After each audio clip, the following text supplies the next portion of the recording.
Did you know that when the Eiffel Tower was first built, it was nicknamed the Awful Tower by the French people? Just like any intercultural interaction, there are many preconceived notions and mistranslated messages that occur. In French culture, there are many cultural aspects that have evolved from the country's long history to create a rich cultural identity and heritage. Communication creates culture due to the interactions that people have with one another. Thus, in order to live in France, there are many interesting things to consider when becoming a new member of the culture.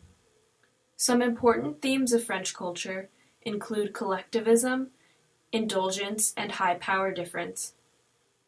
Collectivism, when people are more focused on the group, is reflected in the culture through food and transportation.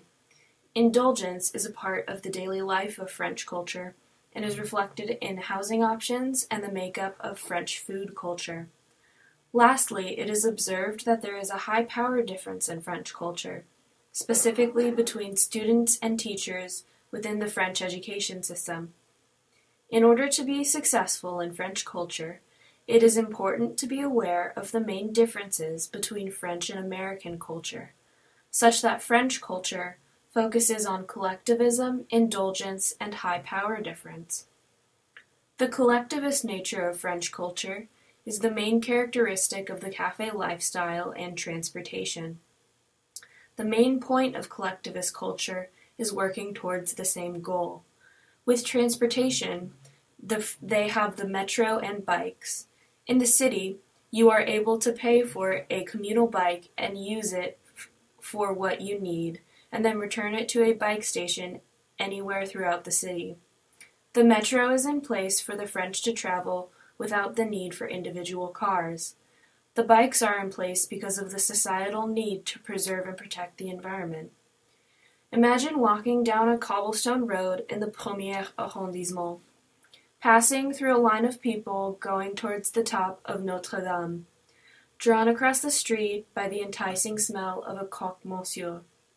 You take a seat in one of the idyllic cafes located along the road. An array of warm slices of bread and thick hunks of cheese catch your eye. Bakers have switched back to traditional, slower bread-making processes, which involves proofing the sourdough or wheat flour starter, choosing better ingredients such as organic, unrefined, or stone-ground flours.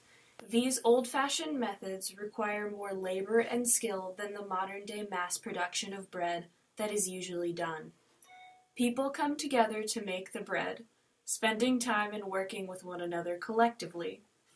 These more time-consuming methods are chosen over the faster ways to make bread because it is essential to spend time with people and take care in making food. Once you leave the cafe, you desire to return to your hotel and therefore go to the nearest metro. You walk down the stairs to the bowels of the city to buy a ticket and check the map for your location, stopping occasionally to listen to a talented musician playing for too little money. The metro screeches to a halt in front of you, and you hop on between the legions of people to head back. French culture has had a collective goal of improving the environment for quite some time, which is why it is no surprise that the Paris subway system has tried to focus on being as environmentally friendly and as efficient as possible. Subways are one of the most popular methods for transportation around the city, with 13 lines going through over 368 stations on 125 miles of railroad track. During rush hours, one train passes every 95 seconds and can take you within 500 yards of any place in Paris. France puts an emphasis on sustainability by encouraging people to use communal transportation and forms of renewable energy. It is these methods of transportation that allow the French people to share a common way of being mobile in the city. In this way, the city is able to achieve its collective goal of sustainability. The next aspect of French culture is the indulgent nature of the daily lifestyle. Perhaps your experience in France has convinced you that you want to move there. Looking into the housing options in Paris, you compare the standalone houses to the apartments. You realize you are more likely to find an apartment in the city than a standalone house. There is government housing on the outskirts of the city that is more affordable, yet this is mainly where immigrants tend to live and is a much riskier community to live in. The nicer apartments are located in the center of the city, but the mayor of Paris has pledged to create 5,000 council flats a year, not in the 3 poor arrondissements in the north and east of Paris that already contain 70% of the city's municipal housing, but in the wealthy districts of the west and south. In order to avoid poverty-ridden neighborhoods, Paris officials are building council or government housing in the wealthier parts of the city. This increases the diversity of the area and avoids issues such as failing school districts and dangerous communities. The variety of housing options in the city supports the indulgent French culture because, depending on which housing options you may look at, there is a diverse choice that helps people choose among certain restraints, especially budget. As a newcomer to the city, it is important to immerse yourself in the daily life of the Parisians. You fall into the French patterns of daily life, soaking up the culture by visiting the Louvre, l'Orangerie, and Musée d'Orsay, which are famous art museums in the center of Paris. You see some of the most well-known paintings in the world, such as the Mona Lisa and various works by Monet. Music making is banned from the inner courtyards of the Louvre, but the security guards make an exception for Monsieur le Maire, a professional musician, as soon as the museum closes. The archway makes for a tiny, acoustically perfect concert hall that amplifies the sound. In the area surrounding all of the famous museums, there is a sense of peace and relaxation. The gardens that encompass the Louvre are beautiful and well maintained. Even after dark, when the only part of the Louvre that is seen is the glass triangle entryway, it is lit up to attract the eye. The alluring artwork that is contained inside the museum is matched by the magnificent foliage. As you leave the Louvre and stroll through the park to get to the street, the music fills the night air with the coming breeze. Parisians are lucky to be located in a city that has such a rich art culture. The art in museums portrays the wealth people in France have. This wealth allows people to have more options for how they wish to live their lives. These options are available in many aspects of life, particularly shopping for food and clothes. In Paris, going out to your daily grocery shopping, you have a plethora of options. You can go to Les Halles, which is a large marketplace in 2 different types of specialty stores, such as the boulangerie, the pâtisserie, and the boucherie. By exploring these stores, you are able to observe the many different types of food in the French gastronomy. The makeup of food and the basic diet of the French can be explained as being elaborate and delicious rather than large. There are many options for desserts, such as macarons, éclairs, or crème brûlée. There is also a large variety of other meals and entrees, such as boeuf bourguignon or steak frites. The gastronomy of France reflects the indulgent nature because of the many options there are to choose from. The food also emphasizes the importance of all types of food, including dessert and wine, whereas American culture tends to have fads that may focus on one aspect of a diet.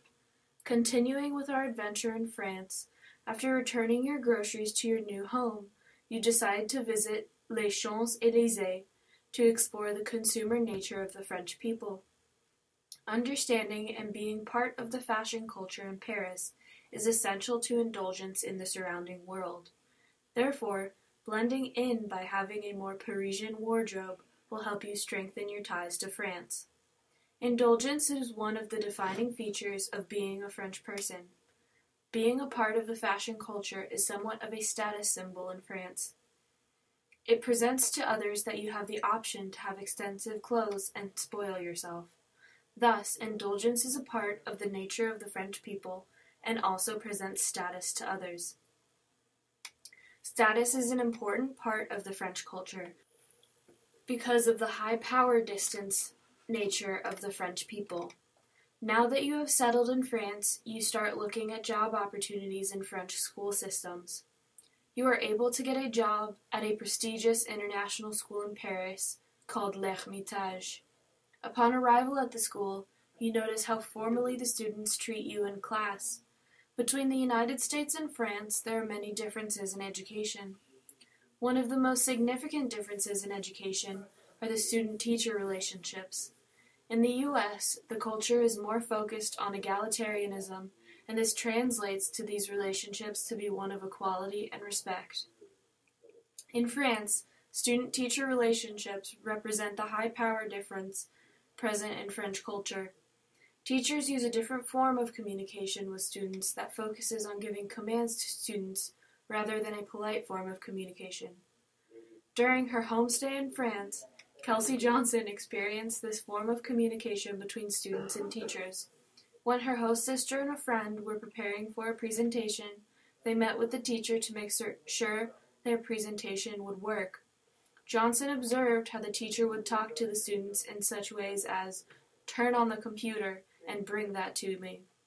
High power difference is important in French culture because of hierarchy.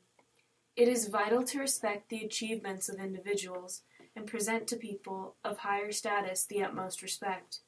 In order to be successful in French culture, one must consider the differences between French and American culture. French culture focuses on collectivism, indulgence, and high power difference, three concepts which are all interrelated. To be successful in one, you must be successful in all of the three. French students must respect the high power difference exhibited within classrooms while communicating with their teachers, yet maintaining a sense of collectivism with the other students in order for them to work together. Students must also keep their sense of indulgence outside the classroom, where it could provide to be a distraction. These intertwined concepts also relate to daily French life outside of the classroom. Communication depends upon the understanding of collectivism, high power difference, and indulgence in French culture.